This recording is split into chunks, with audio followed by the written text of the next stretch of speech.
Selamat datang di Universitas Islam Negeri Syekh Ali Hasan Ahmad Ad-Dari Padang Sidimpuan. Inilah kampusnya para penuntut ilmu yang berlandaskan keislaman, keindonesiaan, dan kearifan lokal. Lebih dikenal dengan sebutan Theo-Antropo-Ekosentris, Al-Ilahiyah, Al-Insaniyah, Al-Kauniyah, dengan moto cerdas berintegritas. Kampus ini berlokasi di Jalan Tengku Rijal Nurdin, Sihitang, sekitar 4,5 km dari pusat kota Padang Sidimpuan, Sumatera Utara. Dalam catatan sejarah, kampus ini dulunya adalah perguruan tinggi Nahdlatul Ulama tahun 1962, kemudian berubah status menjadi Universitas Nahdlatul Ulama Sumatera Utara pada tahun 1965. Hingga tahun 1968 telah menjadi bagian dari Fakultas Tarbiyah IAIN Imam Bonjol Padang, Sumatera Barat, cabang Padang Sidimpuan. Setelah 5 tahun kemudian, berubah menjadi Fakultas Tarbiyah IAIN Sumatera Utara, cabang Padang Sidimpuan. Pada tahun 1997, berubah status menjadi Sekolah Tinggi Agama Islam Negeri Padang Sidimpuan. Pada tahun 2014, kemudian beralih status menjadi Institut Agama Islam Negeri Padang Sidimpuan, hingga akhirnya pada tahun 2022 beralih bentuk menjadi Universitas Islam Negeri Syekh Ali Hasan Ahmad Ad-Dari Padang Sidimpuan dengan terbitnya Peraturan Presiden Nomor 87 Tahun 2022. Kemudian, Menteri Agama melantik kembali Dr. Muhammad Darwis Dasopang sebagai rektornya.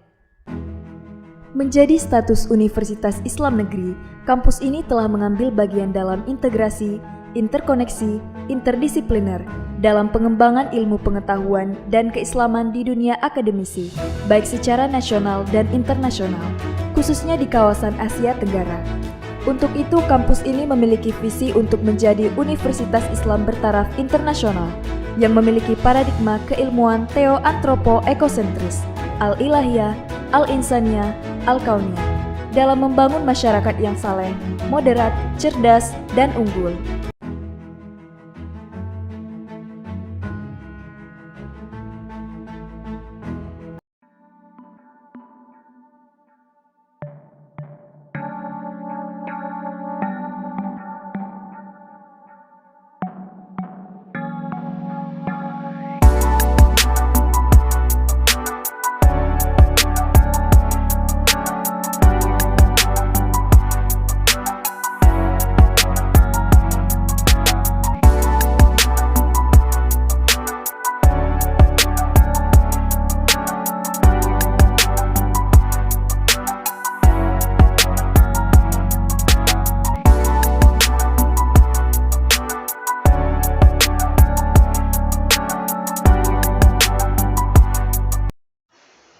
Assalamualaikum warahmatullahi wabarakatuh. Sabahul khair. Kaifa halukum? Alhamdulillah. Sehat anak-anak semuanya. Baik. Sebelum kita memulai pembelajaran pada pagi hari ini, alangkah baiknya kita berdoa terlebih dahulu. Mari kita berdoa. A'udzubillahi minasyaitonirrajim. Bismillahirrahmanirrahim. Rabbi zidni ilma warzuqni fahma. Rabbi surahli sadri wa yassirli amri wahlul 'uqdatam min lisani yafqahu qawli. Amin amin ya rabbal alamin. Baik, anak-anakku semuanya, pada kesempatan hari ini kita nanti akan belajar tentang yaitu beriman kepada qada dan qadar Allah Subhanahu wa taala, yaitu pada semester yang pertama mata pelajaran akidah akhlak kelas 6.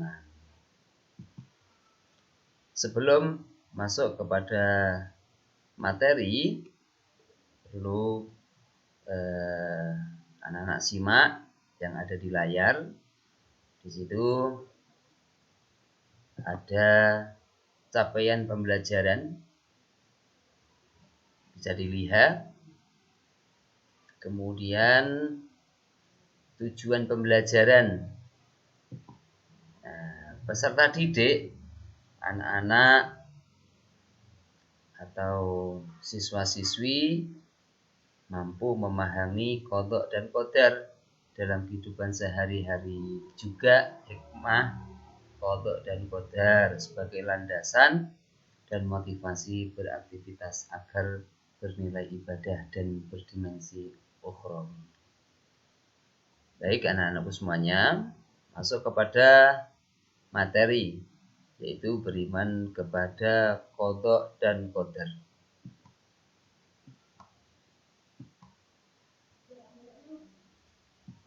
Terlebih dahulu perlu kita ketahui apa itu iman. Iman dalam Islam itu diartikan percaya.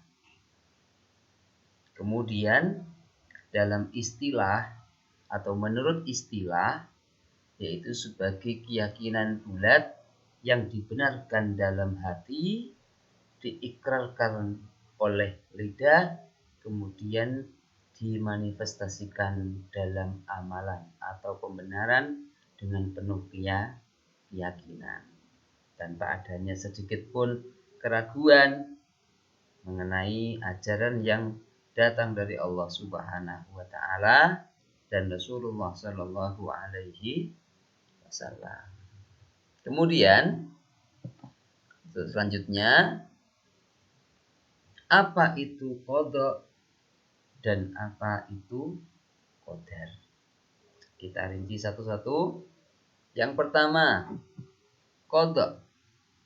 Qada adalah segala ketetapan Allah Subhanahu wa taala terhadap makhluknya sejak zaman ajali. Itu pengertian dari qada. Kemudian sekarang berikutnya anak-anak disimak qadar. Qadar adalah ketetapan Allah Subhanahu wa taala terhadap makhluknya yang sudah terjadi. Paham ya? Apa itu qada dan apa itu qadar? Qada qadar sendiri itu merupakan rukun iman yang keberapa? Yang keenam.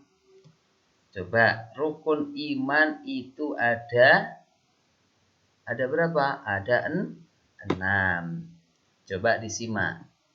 Rukun iman ada 6. Yang pertama, iman kepada Allah Subhanahu wa taala. Yang kedua, iman kepada para malaikat. Kemudian yang ketiga, iman kepada kitab-kitab Allah Subhanahu wa taala. Yang keempat, iman kepada para rasul. Yang kelima, iman kepada hari kiamat. Kemudian yang keenam yang kita bahas ini adalah iman kepada qada dan qadar. Jadi qada dan qadar adalah rukun iman yang keenam. Kemudian istilah qada dan qadar sering disebut takdir. Apa cah? Takdir. Takdir sendiri itu dibagi menjadi 2 macam. 1. Takdir mubrom. Yang kedua, takdir mu'allah. Berikutnya, apa yang dimaksud dengan takdir mubrom? Kalau tadi sudah disampaikan bahwa takdir ada 2 macam, yaitu takdir mubrom dan takdir mu'allak.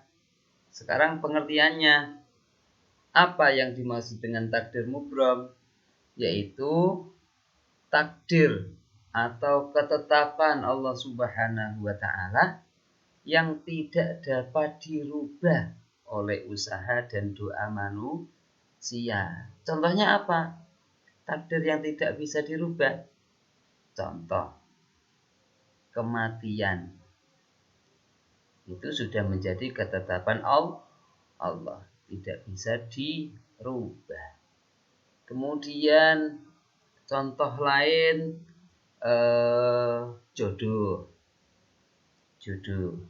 Nah, itu ketetapan Allah Subhanahu wa ta'ala yang tidak dapat dirubah oleh manusia. Kalau Allah sudah menetapkan jodoh, ya, yaitu jodohnya.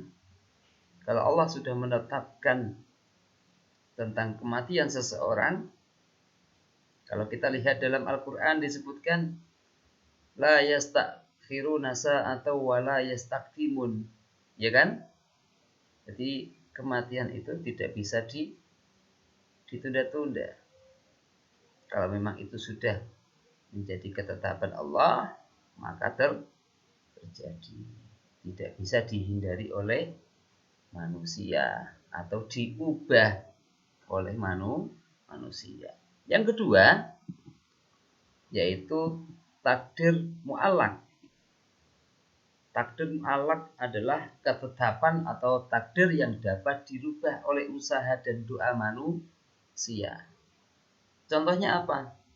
Contoh, misalkan siswa yang mungkin nilainya rendah, pelajaran belum begitu paham, ya kan? Kemudian ikhtiar dengan sungguh-sungguh, belajar dengan rajin, semangat belajarnya, kemudian berubah siswa tersebut menjadi pintar.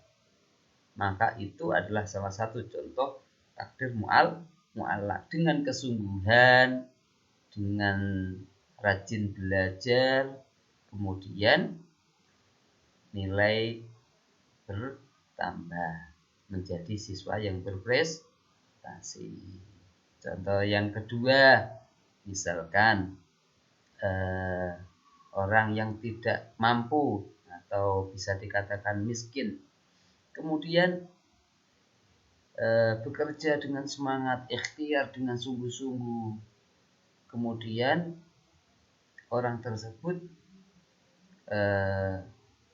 mempunyai banyak penghasilan, kemudian menjadi orang yang mampu atau orang kaya, maka itu merupakan atau contoh daripada takdir mu'allaq. Jadi takdir ada berapa tadi? Dua, yaitu takdir mubrom dan takdir mu'allaq. Sampai sini paham ya? Berikutnya, hikmah beriman terhadap qada dan qadar. Banyak manfaat atau hikmah dari beriman terhadap qada dan qadar. Yang pertama, melatih diri untuk banyak bersyukur dan bersabar. Yang kedua, terhindar dari sifat sombong dan putus asa. Yang ketiga, mampu optimis dan giat bekerja. Yang keempat, yaitu menenangkan jiwa. Itulah hikmah atau manfaat beriman terhadap qada dan qadar. Itu materi pada pagi hari ini. Mudah-mudahan anak bisa memahaminya dan bisa mempelajari pelajaran pada pagi hari ini. Mudah-mudahan apa yang saya sampaikan pada pagi hari ini bermanfaat untuk anak-anak semuanya. Saya akhiri pembelajaran pada pagi hari ini. Kita tutup dengan membaca hamdalah bersama-sama. Alhamdulillahi Rabbil Alamin. Sekian dan terima kasih. Semoga bermanfaat. Amin ya Rabbal Alamin. Assalamualaikum warahmatullahi wabarakatuh.